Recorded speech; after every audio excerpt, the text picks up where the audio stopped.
Iran বলেছে তারা যুক্তরাষ্ট্রের প্রতি তাদের পরমাণু কর্মসূচি নিয়ে আলোচনার কোনো অনুরোধ করেনি, যেমনটি দাবি করেছেন মার্কিন প্রেসিডেন্ট ডোনাল্ড ট্রাম্প।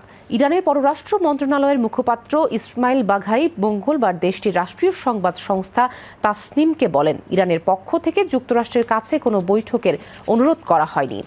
এর একদিন আগে হোয়াইট হাউসে ইসরায়েলের প্রধানমন্ত্রী বেনিয়ামিন নেতানিয়াহুর সঙ্গে নৈশভোজের সময় প্রেসিডেন্ট ডোনাল্ড ট্রাম্প বলেছিলেন, গত মাসে ইসরায়েলের সঙ্গে 12 দিনের যুদ্ধে ইরান পরাজিত হওয়ার পর তারা একটি নতুন পরমাণু চুক্তির জন্য সক্রিয়ভাবে আলোচনায় বসতে চাইছে।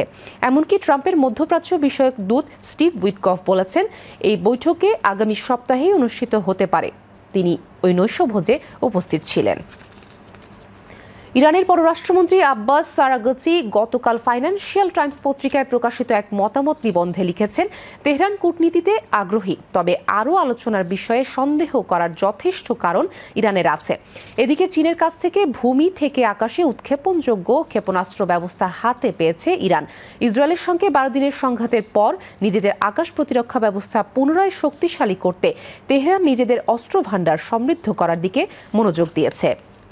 একজন আরব গোয়েন্দা কর্মকর্তা মিডল ইস্ট আইকে বলেন, গত 24 জুন ইরান ইসরায়েল যুদ্ধবিরতির পর চীনের তৈরি ওই ক্ষেপণাস্ত্র ব্যবস্থা তেহরানে পাঠানো হয়েছে।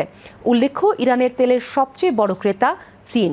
মার্কিন জ্বালানি তথ্য সংস্থার মে মাসে প্রকাশিত এক প্রতিবেদন অনুযায়ী ইরানের প্রায় 90% অপরিশোধিত তেল ও কনডেন্সেন্ট চীনে রপ্তানি হয়।